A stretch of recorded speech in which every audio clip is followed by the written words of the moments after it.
Jeff, why exactly did the NFL decide to go this direction? That's what's fascinating about the discipline that ultimately the NFL imposed. Because if you think back to when Brian Flores initially filed this lawsuit, the most explosive component of it was actually the tanking allegations, and specifically that Stephen Ross had allegedly offered $100,000 per loss to Brian Flores if he was willing to deliberately lose. The NFL did not, in its investigation, find evidence of that. They did find that Steve Ross was talking to executives about prioritizing draft status over win-loss record, but not specifically the allegation from Flores about the $100,000. Instead, the NFL, during this investigation, turned up the Tom Brady and Sean Payton tampering, and that ultimately is why they ended up going with this first-round pick, the suspension of the owner, among other disciplines levied. So fascinating that ultimately the end result was a little bit different than maybe we expected at the beginning. Yeah, to me, it goes back to the question. I know that we saw a lot of people say that this was very severe punishment and that this has come down hard on Stephen Ross. I can't help but compare it to Calvin Ridley, who over the course of one season was separated from his team and bet on games and got a year. And I think, Dan, you pointed out he's going to lose $11 million. Stephen Ross, over the course of 3 years, and even if, the tanking conversation, I think we all believe that what took place there was close to tanking, if not, but we're going to go ahead and put that aside because the league said that's not what happened. Even if you take that away from it, you have 3 years and several incidences across impacting 3 different teams, the Bucs, the Saints, and the Patriots, where they were tampering. And the result of that punishment is he has to stay away for until October 17th and a $1.5 million punishment. And this in a CBA that says that the owners are held to a higher standard than the players. I'm not sure how they can rectify or how they can justify this lenient, in my view, punishment for someone who has put into question the integrity of the game and has negatively impacted the way that we view the game and its integrity going forward. It doesn't make sense to me because this is a slap on the wrist for Stephen Ross for doing something that to me is just as damaging to the integrity of the game as Calvin Ridley. Go ahead. Here's what I would say to this, Dom, because I know we've talked about this a lot this morning. And Jeff, maybe you can kind of clarify this. So in regards to the tampering, there's 2 things that I think about. Number one, do the other owners of those 2 other organizations feel slighted in any way?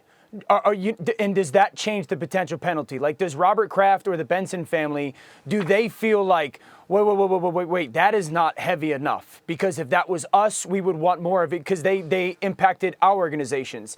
And the second thing I think of is this, because we've talked about are the penalties enough?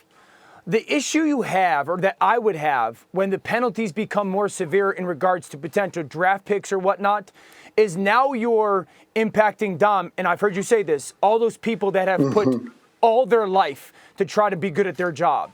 All those players, if I'm a player on that team and you're taking away 2, 3, 4 first-round picks, my ability to do my job is dependent on some of those players. Or if you're Mike McDaniel, their new head coach, my ability to coach at a high level is dependent on the talent that I have. And if you're taking multiple picks away from something that happened in the past, you're impacting my ability to do my job and you're hurting my team. And I didn't do anything to deserve this punishment in any way. So I think that's the issue with taking so many picks away if they were going to do more. That's why I think the draft pick in the first round is a big fine.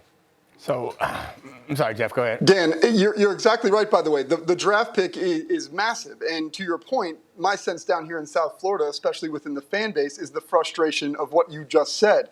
That levying the first-round draft pick, taking that away, especially next year when the whole plan here was if Tua doesn't work out this year, they've got 2 first-round picks next year that they can move up in a quarterback-heavy class and get their guy. Right. So, yes, it does impact Steve Ross, but I think the fan base is looking at this and saying, Steve Ross is just going to be away from the team for a few months. And really, what does that really mean for an owner?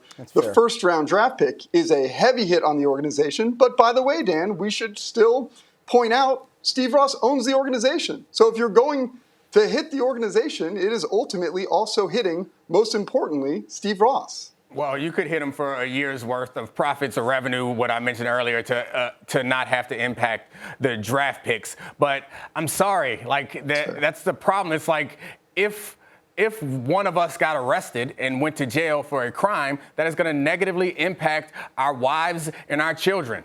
And that does not weigh into the penalty. The point is, I'm sorry that Tua, and I'm sorry that the fans may be negatively impacted by Stephen Ross's decision, but that should not weigh into the penalty. The purpose of the penalty is to deter other people from doing it and for the league to present an image that the game's integrity matters. This penalty does not deter anyone because one first-round pick is not worth going after, or is not going to deter me from going after a Hall of Fame quarterback and a Hall of Fame coach. And two, this penalty suggests to me that the NFL does not care that much about teams impacting integrity of the game over the course of 3 seasons. So I'm sorry that people have to get hurt by this. Maybe we can find ways around this that don't impact the fans or don't impact the players on the team. But that's what happened. When people do bad things, it impacts a lot of people. He did something that was bad, and it has to impact him, and I'm sorry to the fans that will be impacted by it also. Listen, the financial thing, I'm not smart enough to know how that could work when it comes to revenue share and all that. But for you to sit there and say, well, if that coach or that owner did something wrong, everybody's got to suffer for it, there's no way, Dom. Roger Goodell would have so many players in the PA jumping down his throat saying, dude, you are penalizing guys that had absolutely nothing to do with this, and you are minimizing. Dan. You're the guy who's always like, this is my ability to make a living, Dom. There's no way that would be okay. Dan, it happens every time someone gets penalized. Every time someone gets some sort of punishment, there are some second order impacts that negatively hurt people. Thanks for watching ESPN on YouTube. For live streaming sports and premium content, subscribe to ESPN+.